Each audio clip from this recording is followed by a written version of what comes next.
The last signal. There's something about dead air that unsettles us, a silence that hums, a static that stretches too long.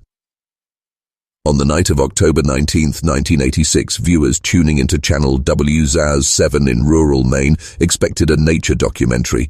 Instead, they witnessed something else. At 7:58 p.m., the screen flickered, then went dark, then static.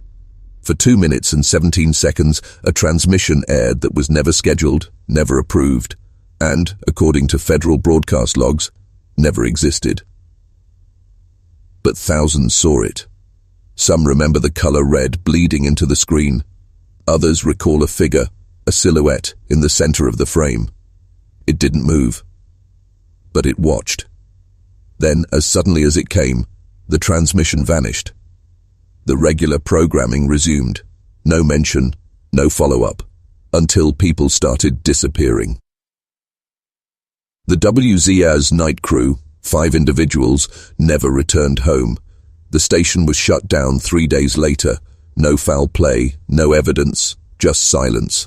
And behind that silence, something waiting. The only artifact recovered was a handwritten page torn from the station's security log. 1:11 a.m. Audio. Laughing from monitor 4. No one scheduled. To 1:22 a.m. Figure in Studio B. Unmoving. 1:47 a.m. Entire hallway dark. 1:58 a.m. Humming begins again. Locals call it the broadcast that never aired. But that's not true. It aired.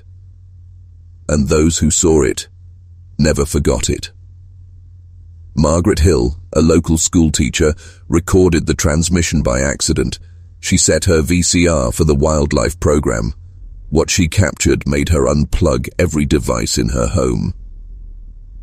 When I interviewed her in 2009, she could barely form sentences. Her hands trembled. She showed me the tape. We played it once. The footage warped halfway through. Static lines formed unnatural shapes. At one point, a shadow crawled across the bottom of the frame, not walked, crawled. Then, the sound. A low hum, metallic breathing. The audio spectrum, when analyzed, revealed a repeating shape, 5-pronged spiral geometry, something found nowhere else in natural waveforms. Margaret died a month after my visit. Brain aneurysm, the doctors said. But the coroner found something strange, tiny lacerations along her eardrums, as if they'd been sliced from within. She was buried with the tape. But it didn't stay buried.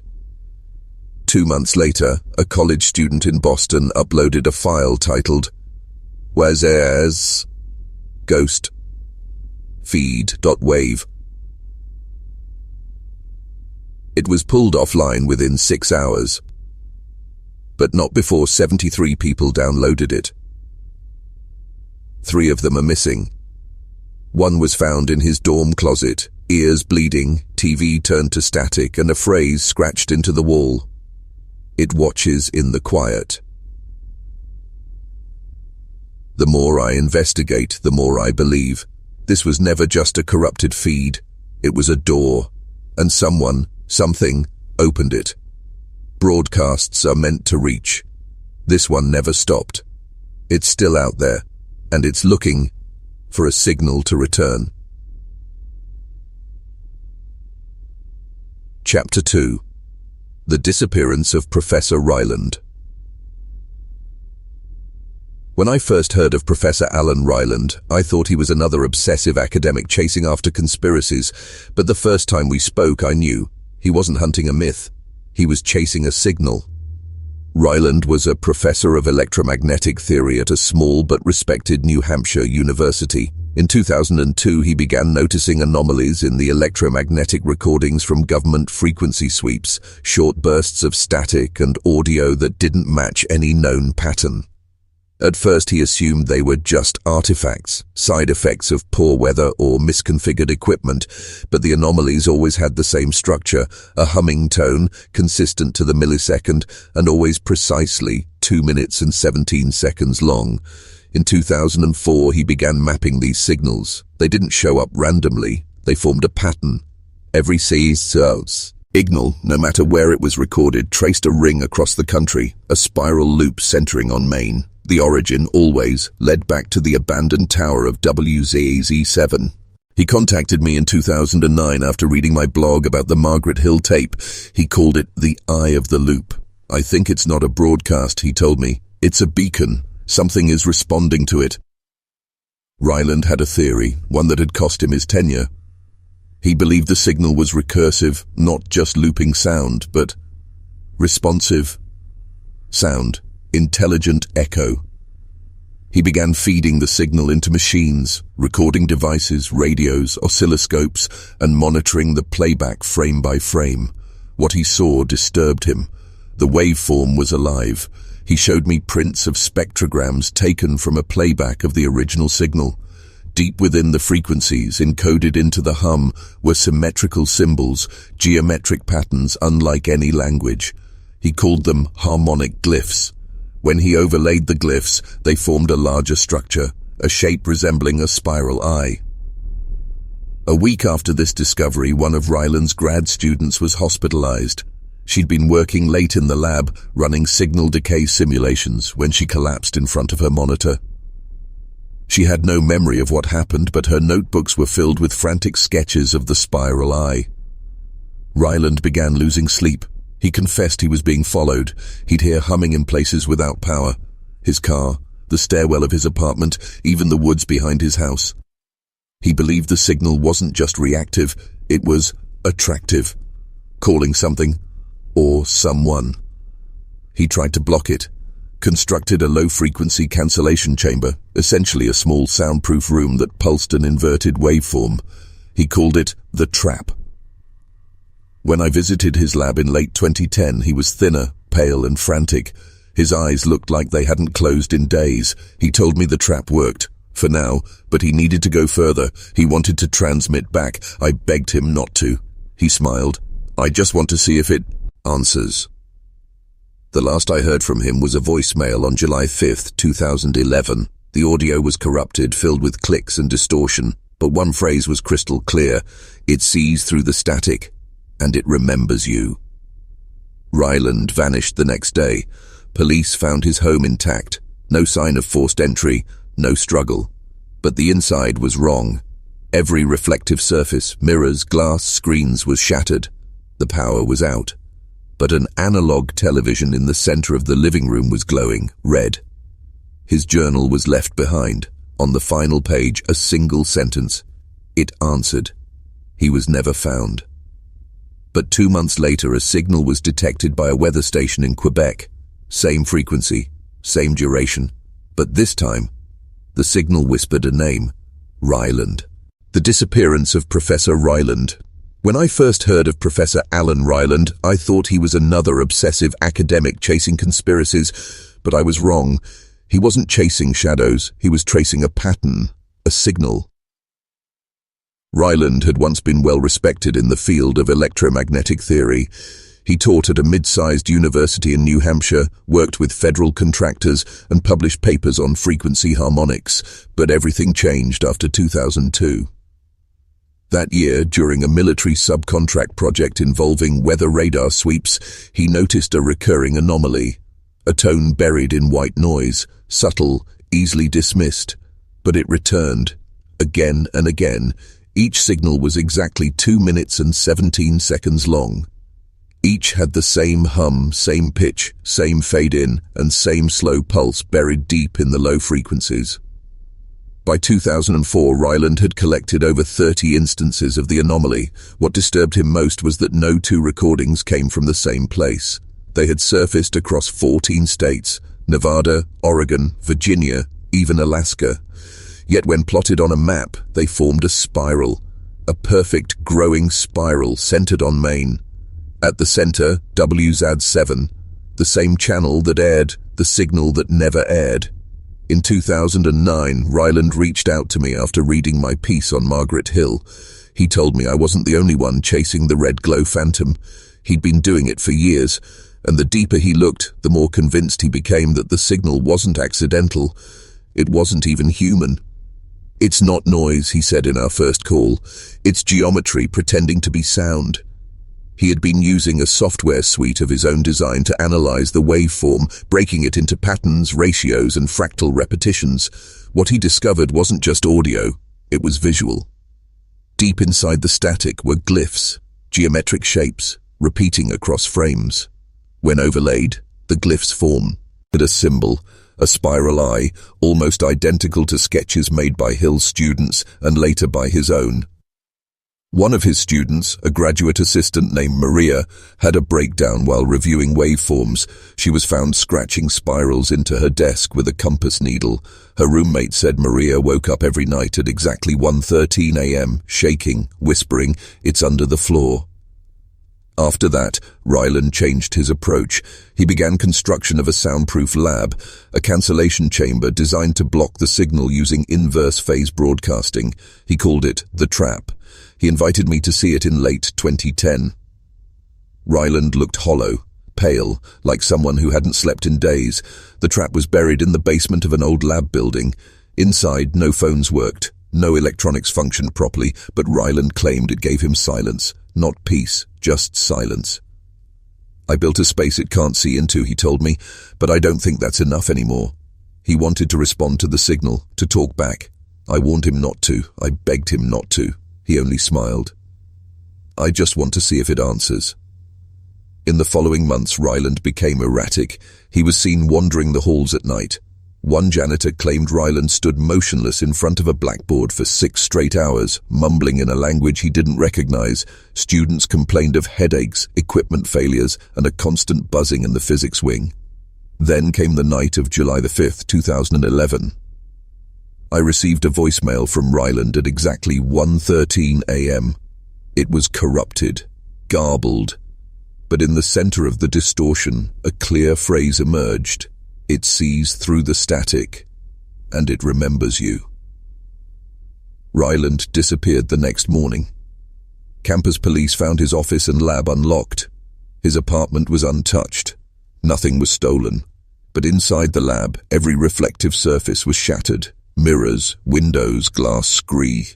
As in the center of the lab, unplugged and unpowered, an analog TV glowed a dim red. On Ryland's desk was a journal. Its final page read, "It answered." Weeks later, a weather station in rural Quebec intercepted a signal unlike anything they'd encountered before. The frequency matched the original wzaz anomaly, same pulse, same duration. But this time, the waveform wasn't static. It was speech. One word, looped beneath the hum, just audible, Ryland. He's never been found. Some say he walked into the static. Others believe the signal took him back. But I believe something darker. I believe he made contact, and that contact is not yet over. The shortwave children. In 2012, 8 months after Ryland's disappearance, the signal began surfacing again, this time on amateur shortwave radio bands. It started with a user from Ontario reporting a strange loop bleeding through channel 5.703 MHz, a frequency normally used for maritime weather updates, but instead of barometric readings, the loop was a humming tone, followed by what sounded like a child reciting a rhyme. "Red sky low, signal grow, let the watchers see below." It aired every night at 1:13 a.m. and lasted exactly 2 minutes and 17 seconds. This wasn't an isolated case.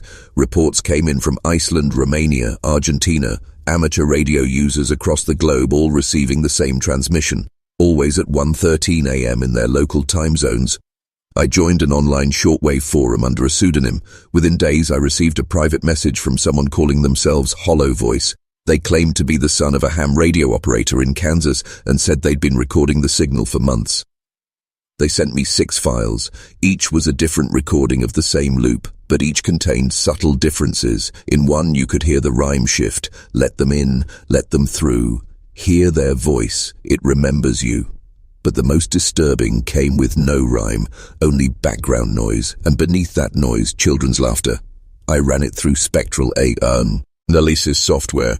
Within the low-frequency noise band, there was a visual structure again, familiar glyphs from Ryland's research, but one stood out. It wasn't like the others. It was organic, fluid. It looked like a child's face screaming in slow motion. 3 weeks after I received the files, Hollow Voice's account vanished. His last message?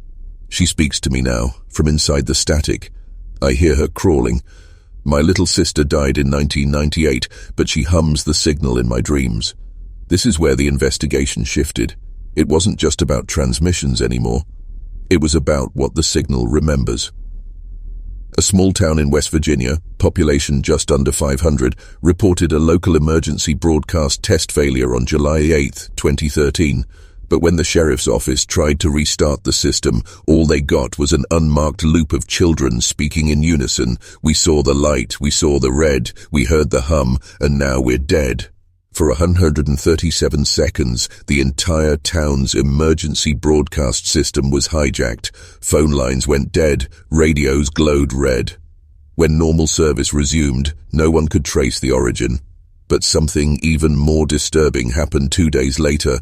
All school attendance records in the county were corrupted, names wiped, photos scrambled. Children whose parents swore they existed were suddenly gone from every official database. Wiped clean. Even more terrifying, when I checked archived versions of the school websites through the Wayback Machine, their class photos had changed. Students blurred out, one by one. By 2015, whispers of the shortwave children had taken hold online. Stories of missing children who return in dreams. Of kids in red jackets staring silently into bedroom windows at 1:13 a.m. Of toys that start humming softly, even with no batteries inside. Of parents who remember lullabies their children never learned in voices not their own. And of course, always the same rhyme. Red sky low, signal grow. It watches in the static glow. The broadcast town, the town of Warwick, Pennsylvania, vanished in 1994. Officially, it still exists. You can find it on maps. Road signs even point to it. But drive there, and you won't find anything. No buildings, no lights, just woods where a town should be. In 2016, I found an old reel labeled wzaz7 Site B in a university archive. Inside was degraded footage of Warwick's last known local broadcast. A 4th of July parade aired in 1985. It began normally. Children waved flags, a marching band played. But at exactly 1:13 p.m., the footage distorts, the colors warp. The crowd stops moving, the band stops playing, and everyone turns to face the camera, expressionless, silent. Then, 1 frame later, the screen goes red, and stays red. For 2 minutes and 17 seconds, the original broadcast tape ends there.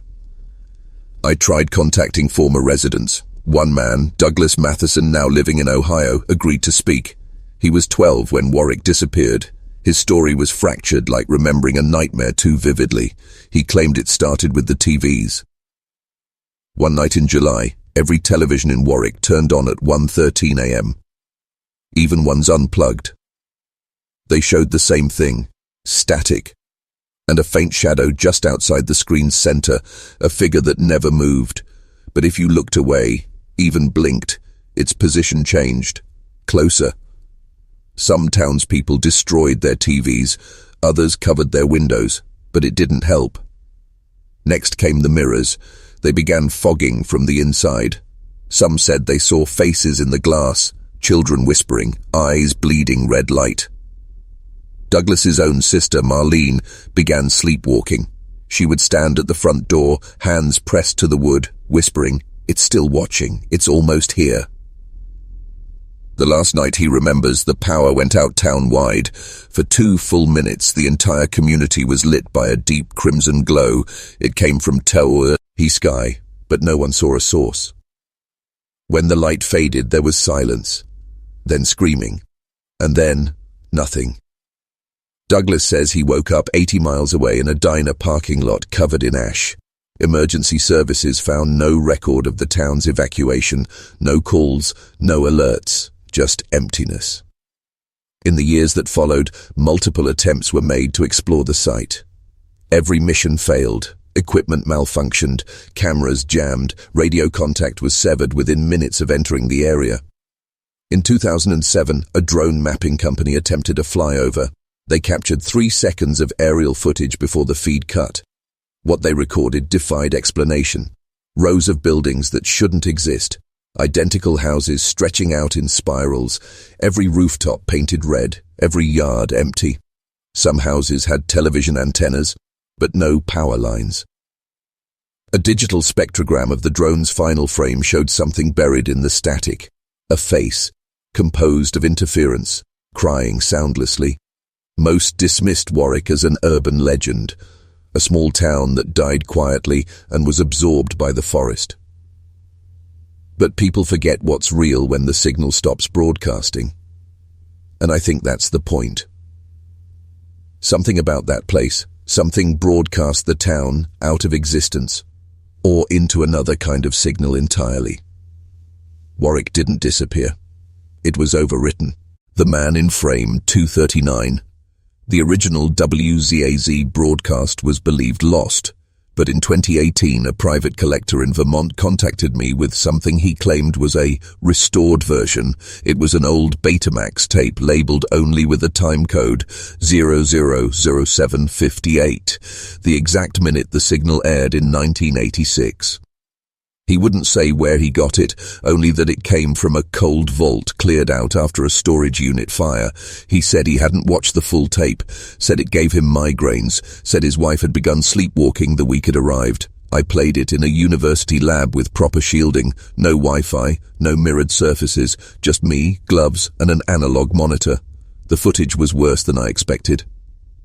The first 238 frames were typical static, white noise, scan lines, distortion, but frame 239 changed everything. A face appeared. Human, barely, male, hair matted, skin too pale, and eyes. Eyes that weren't just looking forward, they seemed to be looking through. His mouth never moved, but on the tape's audio, something whispered, "Do not rewind." I froze the frame. I enhanced it. And I saw it, reflected in his left pupil. A room, familiar. My room, same monitor, same table, same exact chair I was sitting in. Frame 239 was watching me. I ran the footage frame by frame. After 239, the man's face slowly receded, but not backwards, into the static, as if being absorbed pixel by pixel. By frame 247 he was gone, but the static never returned to normal. The noise became organized. Patterns formed, spirals like before, but with movement. The distortion pulsed, synced with my own breathing. Then the whisper came back. "You watched me. Now I remember." I ejected the tape, burned it, but it didn't matter. Later that night, my laptop, disconnected from any network, turned on by itself. The webcam light flickered. A local file had been created at 1:13 a.m. frame 239.jpg. I opened it, my own face, sleeping. Captured from inside the room. I checked all devices. None had been recording. And then a second file appeared. A text document. Just 3 words. He always remembers. Dead frequencies. There are parts of the radio spectrum that nobody uses anymore. Frequencies abandoned after the Cold War, left to decay into quiet static.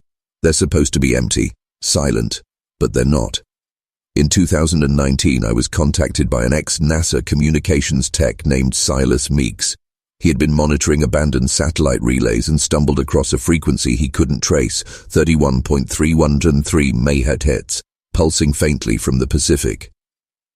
At first, it seemed like typical oceanic drift, echoes of dead signals bouncing off the atmosphere, but the more he recorded, the clearer it became. This wasn't an echo, it was a heartbeat. Not literal, but the frequency pulsed exactly every 0.86 seconds, mimicking human rest cycles. He logged the anomaly, submitted reports. They were dismissed, so he kept listening. One night he played the signal through a modulated speech synthesizer, expecting noise. What came through was a voice. "It's quiet now, let me in." He shut the equipment off immediately, but the signal didn't stop.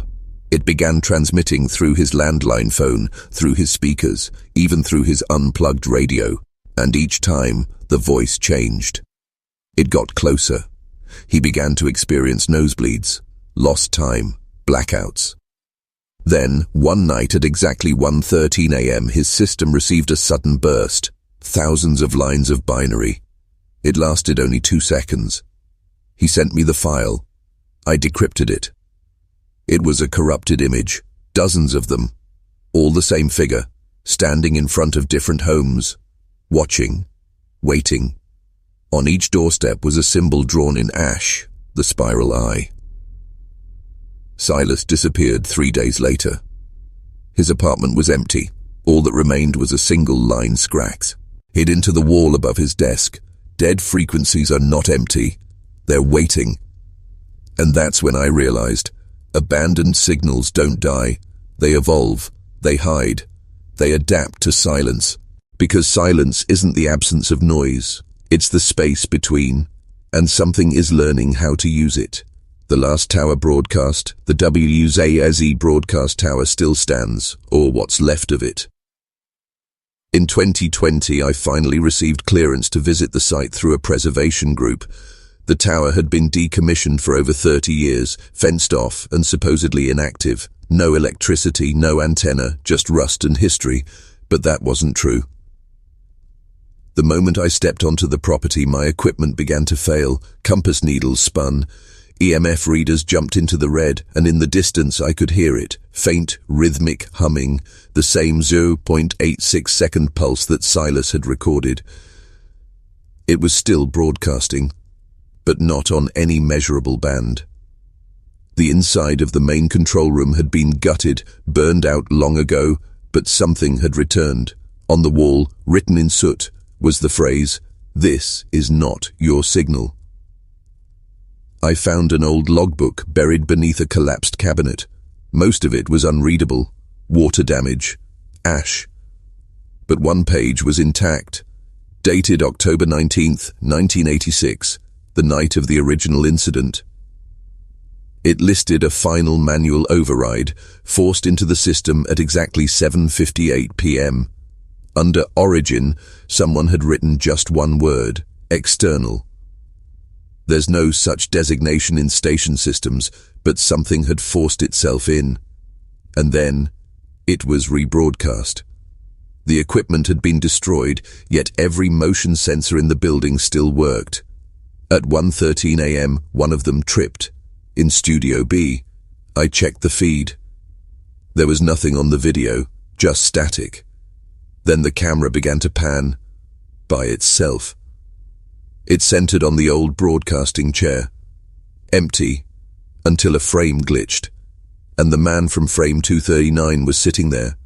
No movement, no blinking, just watching. Again. I ran outside. My handheld receiver buzzed alive. No broadcast tower should have been capable of transmitting anything. But my recorder picked up a short-range burst, a single line repeated in Morse code. I never stopped. The tower wasn't just an artifact, it was a vessel. And somewhere inside that forgotten place, the original broadcast still loops, unseen, unheard, but active. It doesn't need electricity anymore. It runs on memory, on attention, on fear. And if you're listening now, you're part of the broadcast. The voice beneath the floor. There's a small cabin in the woods outside Millfield, Maine, about 12 miles from where the wzaz tower used to transmit. It belonged to a man named Earl Whitmore, a maintenance worker who, according to state records, disappeared in 1987, the same year the station was shut down. Locals said Earl had been acting strange in the weeks leading up to his vanishing, building strange antenna rigs in his backyard, digging holes beneath his floorboards, talking to himself in rhyme. In 2021, I obtained permission from his surviving niece to access the property. The place was untouched. Dust covered everything. But the first thing I noticed, there were no mirrors. Every reflective surface had been removed. The second thing, the humming. Faint, just under the threshold of awareness, not mechanical, but vocal, like someone humming from inside the walls. I found the hatch beneath a torn rug. A wooden panel nailed shut with rusted bolts. I pried it open. There was a room underneath, small, hand-dug, lined with foam. Wires ran into the soil, no power source, just metallic roots, feeding something. In the corner sat a tape recorder. It clicked on by itself. And then I heard the voice. I built this box to keep it out, but it sings under the ground now and I can hear her. Her voice is made of ash. The voice was Earl's. He sounded broken, tired, like something had been speaking through him for years. He described rooms where the walls pulsed like lungs, where children stood at the foot of his bed, heads twitching in sync with the distant transmission. He said the signal didn't need speakers anymore. It's inside the floor, inside my teeth. I hear it when I blink. At the end of the tape, a scraping noise, then a whisper. It's learning to speak through the quiet ones. I don't know what that means, but I haven't slept in days. The static door. You've probably seen one before without realizing it. A dead channel on an old television. Grey snow. Black and white flicker. That static isn't just random, it's structured chaos. The remains of signals long decayed, mixed with fragments of radiation from the early universe. But in some places, if you watch long enough, that static becomes something else. Something alive. In 2022, a technician named Callum Reyes posted on a Fringe message board about a looping anomaly he discovered while repairing CRT televisions at a shuttered nursing home. He claimed one of the TVs couldn't be powered off, even unplugged. It continued to glow faintly with static. But this wasn't normal interference. It pulsed. He set up a camera to record it. Every night at 1:13 a.m. the signal sharpened, only for a single frame. A hallway, dim, lined with doors. He called it the static door. Frame by frame, he tracked his own progression down that hallway. Every night he was a little closer to one door at the end. He never walked, he never moved. But something was pulling him forward. And the door, it pulsed like a heartbeat. On the 7th night, he dreamed of opening it. Inside was not a room. It was the same static, but deeper, colored, layered. He described it as 1,000 voices screaming just outside language. He tried to destroy the TV the next day. It didn't break. It just turned to face him. 2 days later, Callum vanished, but not without leaving a flash drive in a local library Dropbox. Inside were hundreds of screenshots of that same door and one file, corrupted audio.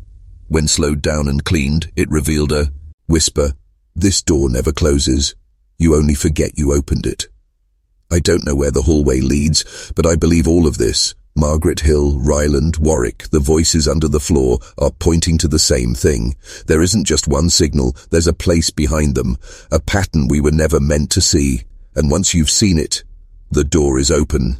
The Red Room broadcast. In the northern outskirts of Bar Harbor, Maine, there's a derelict government bunker, decommissioned since the late 70s. No signage, not on any official registry. Locals call it Site Red because of the rust-colored stains that bleed down its concrete walls, even during droughts. But that's not why I went. I went because of the broadcast. It began in 2023. Picked up by a paranormal frequency tracking group monitoring old Cold War channels. Every Sunday at 1:13 a.m. on a frequency long believed dead, 17.74 MHz, a red waveform would appear, not audible at first, just visual. But when played through oscillograph translation, a voice emerged. "Sit still. The Red Room begins." The Red Room wasn't a metaphor. Inside Site Red, beneath 2 levels of collapse, I found it. A square chamber lined with faded crimson tiles, a single chair bolted to the floor, and on every wall, screens, old tube televisions fused into concrete, crackling with static. I entered at 1:05 a.m. The air was heavy, buzzing. I set my recorder on the chair and stepped back. At 1:13, the screens came to life. They didn't show programs, they showed people, frozen in place, staring at their own cameras in bedrooms, living rooms, showers, hundreds of them, none of them aware they were being watched. Except one. One person turned, looked straight at the screen and mouthed something. I couldn't hear it, but I knew what they were saying. It sees me now. The walls pulsed. The static deepened into red noise, low and granular. It wasn't sound anymore. It was feeling, pressure, weight, and from the screen something began to emerge, not from one TV, but all of them at once. A face, melted and multiplied, flickering in fragments. Its mouth stretched across 11 different monitors. Its eyes blinked in separate frames. It spoke. The room is never empty. It remembers who left. I fled. The moment I crossed the threshold, the sound cut off. The screens went dark. My recorder had stopped at 1:15 a.m. exactly. But the last image it saved wasn't of me. It was of the chair, now occupied. By someone else. Someone who hadn't entered with me. The Static Pilgrimage. There's a hiking trail in northern Vermont that doesn't appear on any park maps. It's not marked. No signage. Just a break in the tree line and a narrow path winding uphill. The locals don't talk about it, but the hikers do. Those who return speak of a place deep in the forest where no sound exists, not wind, not birds, not even footsteps, a perfect suffocating silence. It's known in obscure online circles as the Static Path. It began showing up in user-submitted coordinates on fringe cartography forums, always tied to audio anomalies. Shortwave listeners noticed strange atmospheric pulses that triangulated to the same rural stretch of forest. At the center, a ridge covered in old corroded antennas. Dozens of them. No wiring, no power source, just rusted skeletons pointing at the sky. I went there in October 2023. The forest was normal until it wasn't. The moment I passed the third tree with a spiral carved into its bark, my equipment failed. My phone died, compass spun, audio recorders refused to store playback. And then, the silence. It was total. A pressure vacuum. I clapped my hands. Nothing. I screamed. No echo. Even my own breath didn't sound real. At the center of the ridge stood a totem made of melted radios and twisted antennae. Scorched into the metal were dozens of names, etched by hand, scratched in frantic loops. Some I recognized. Margaret Hill, Alan Rye, Land, Silas Meeks. And below them, mine. I never wrote it. At the foot of the totem was a broken screen. It flickered once, then displayed text. Every watcher becomes the watched. I turned to leave, but the trail had vanished. No footsteps behind me, no wind, just pressure building like the forest itself was listening. Then the humming began. Low, familiar, alive. And from the trees came shapes. Silhouettes of children, still but vibrating. Their faces were smudged, like bad reception, but they all mouthed the same word in unison. Return. I ran, and I made it back. But my microphone, packed away in a sealed case, had recorded something anyway. Static, then a voice. Pilgrimage complete. The signal is yours now. The spiral network. It's easy to think of signals as isolated. A burst of sound. A loop of static, a flicker on a screen. But what if they're not isolated? What if every anomalous broadcast, every hum, every whisper, was part of a network?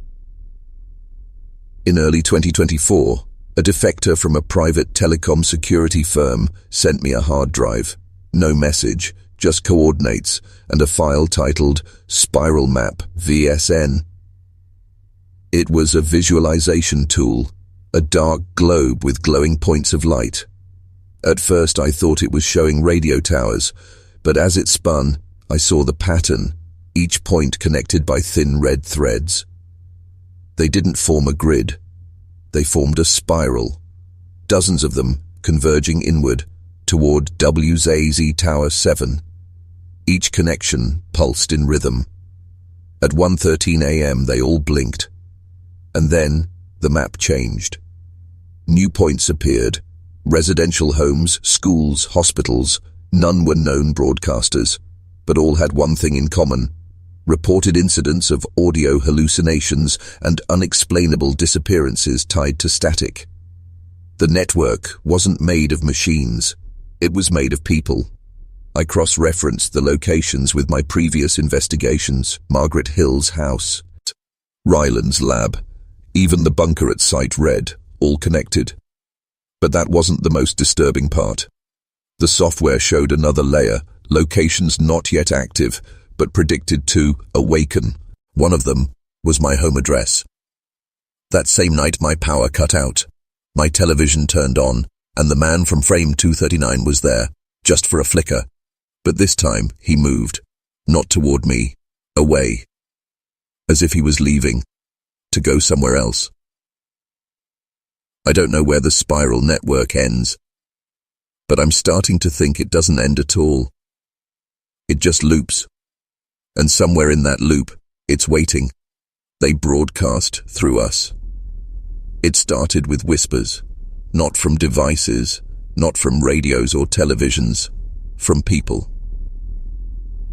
In late 2024, emergency dispatch centers across the northeastern United States began reporting a strange uptick in 911 calls from rural areas.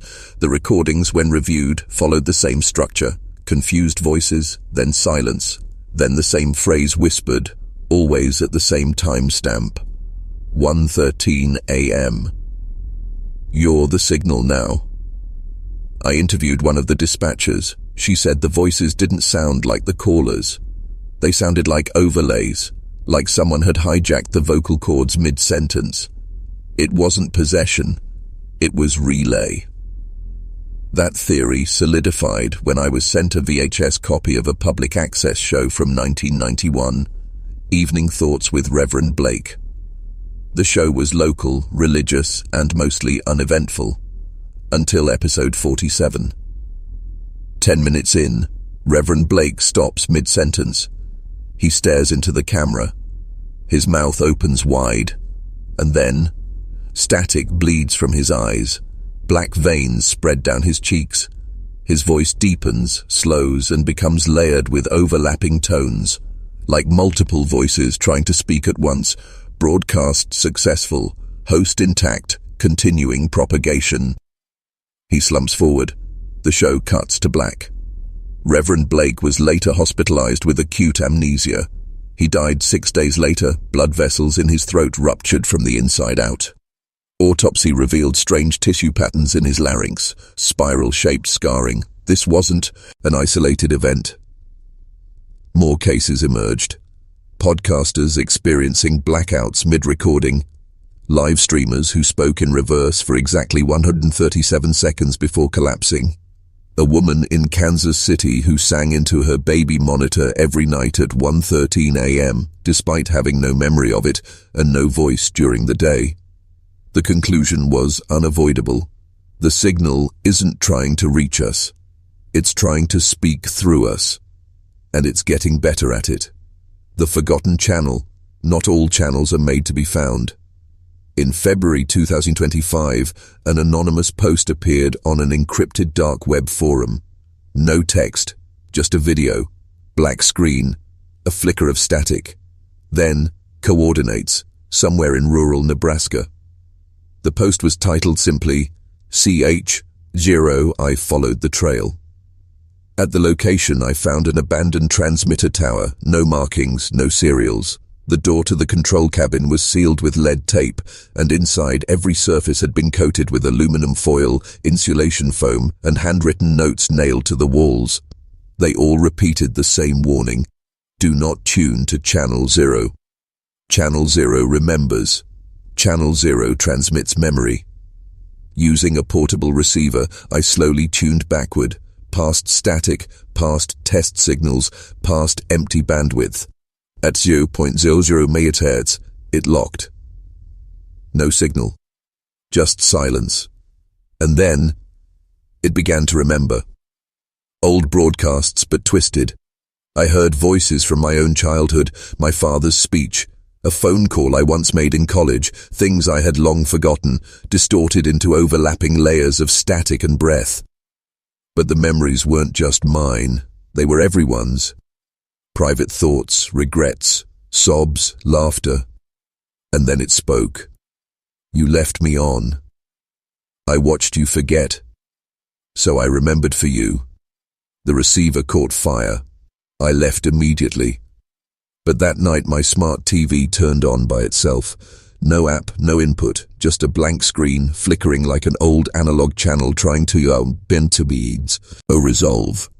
At the bottom corner was a single phrase, grainy and glitching.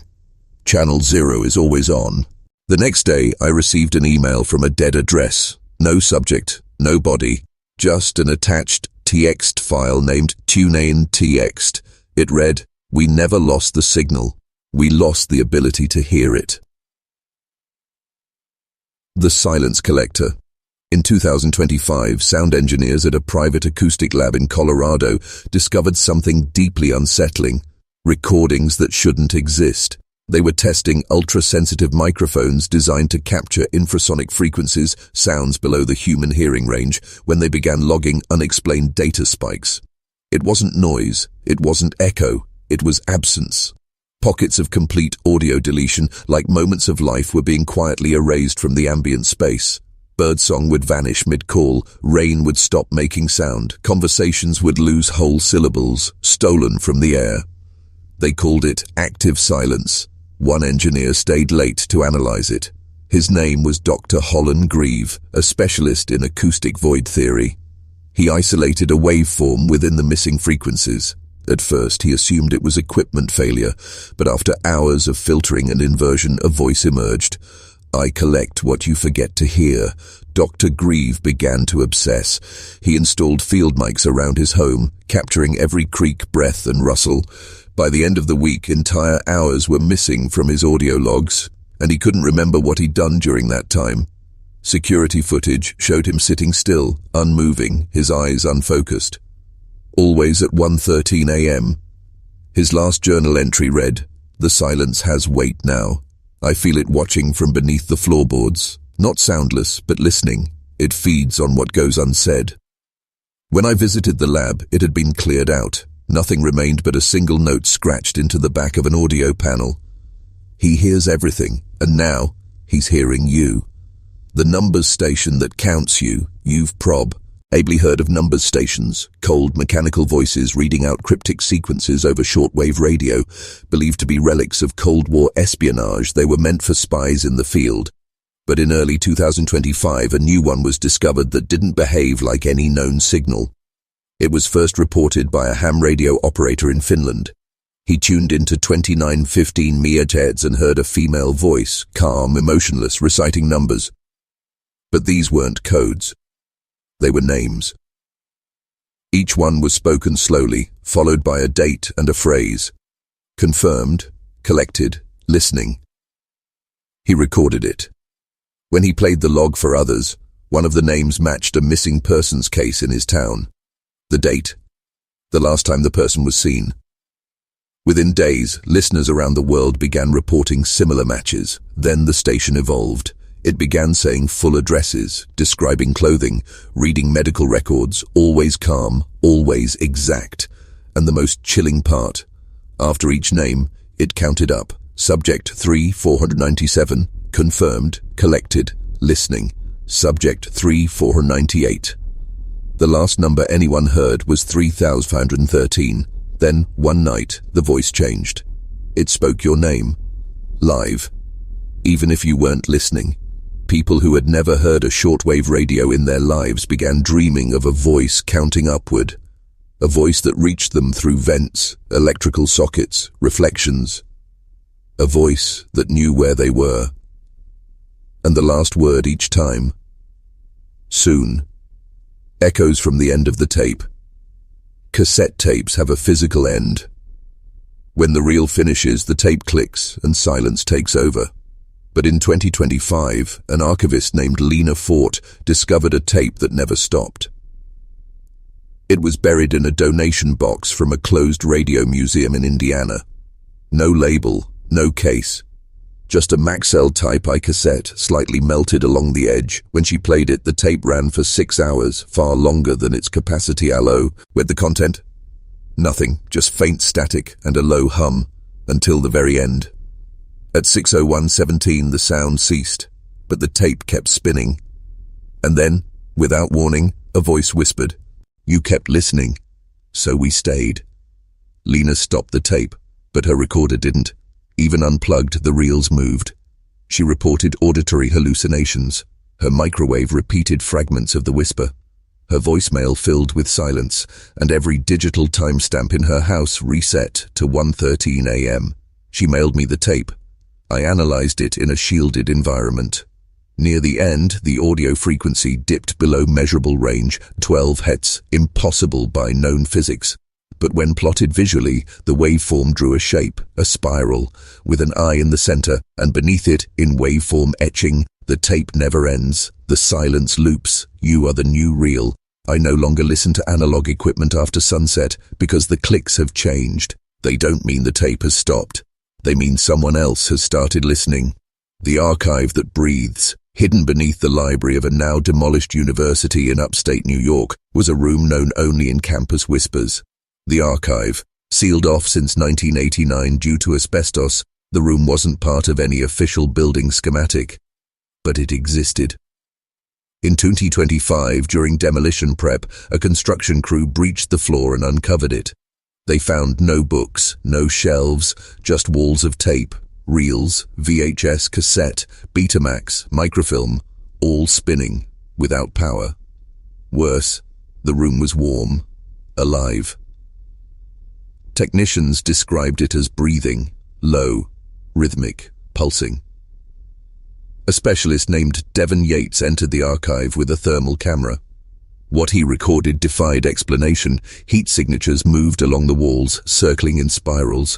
One of the tapes began to play by itself, projecting a feed not from the past but from real time. It was Devon's own house, empty. Then the feed zoomed into a closet door. It was slightly open. From inside, a voice whispered, "We store what time forgets. You are already catalogued." D even collapsed. He survived, but now speaks in loops. His speech resets every 2 minutes and 17 seconds. Doctors can't explain it. His pulse now syncs with low-band EM fields. He hums in his sleep at 0.86-second intervals. They tried to close the archive, but it won't stay shut. And at exactly 1:13 a.m., it sighs. Like something old and waiting. The room with too many televisions. It was supposed to be an urban legend, told on forums, whispered in Discord servers, mocked on Reddit threads. A room in an abandoned hotel in Ohio, room 327, no power, no guests, but always somehow full of televisions. In 2025, I went there. The hotel was real, burned out, condemned, and the front desk was melted into its base, like someone tried to remove it with acid and fire. But room 327, still intact, door untouched, no scorch marks, just quiet. I opened it. Inside were exactly 327 televisions, every wall, every corner, stacked to the ceiling, all turned on, all playing different footage. I saw myself, sleeping, walking, typing these very words. But the strangest feed. One screen showed me in the room, looking back at that very screen. A recursive loop, live, but delayed by a fraction of a second. I moved my hand. The screen copied me. A beat late. And then, it moved first. It waved before I did. I stumbled backward, knocking over a monitor. The moment it hit the floor, every screen went black. Then lit red. And together, all 327 TVs whispered in perfect unison, "You are already remembered. The room is just your reflection." The lights flickered. The door slammed shut behind me. The screens began to show people I'd never met, crying, screaming, standing still, watching me. Each screen blinked out, one by one, until only one remained. It showed the wzaz-7 broadcast, and a message at the bottom. "Friend, eyes are not enough. We need yours." Return signal. There's a theory among certain signal researchers, one not accepted by mainstream science, but whispered in electromagnetic fringe circles. No transmission is ever truly lost. It only waits to be answered. After decades of searching, recording, and cataloging, the signal has finally stopped reaching out, because it no longer needs to. It's been heard. On July 13th, 2025, at precisely 1:13 a.m., radio towers across the Northern Hemisphere began broadcasting without input. Off-grid, unpowered, and they all played the same thing. My voice. Not live. A recording from this very investigation. One I never uploaded. One I never shared. Me, describing the wzaz broadcast, Margaret Hill, Ryland, the Red Room, everything. But the words had been changed. They weren't my conclusions. They were invitations. Come closer. You've already tuned in. Let us answer back. My signal had been hijacked, not just echoed, reversed, folded inward and broadcast as bait, and it worked. Thousands tuned in. Static-filled devices across platforms, TVs, phones, headphones, smart assistants. Some laughed, some mocked it as a stunt. Most just listened. And then, they stopped responding. Phones went dead. GPS scrambled. At 1:17 a.m., a low-frequency pulse shook the northeastern sky. Birds dropped mid-flight. Glass ruptured. Dogs barked in synchronized panic. At 1:19, satellite feeds from NOAA captured something impossible over the ruins of the wzaz tower. A spiral. Not in the sky, in the air itself. Moving, breathing, like a storm of signal and shape. And in the center, the silhouette. The one from the original broadcast. No longer still, no longer watching. It was reaching out, to us. And across every silent channel, one final message played. Thank you for listening. We will now begin. Fade out with rising static and the final hum, lasting exactly 2 minutes and 17 seconds.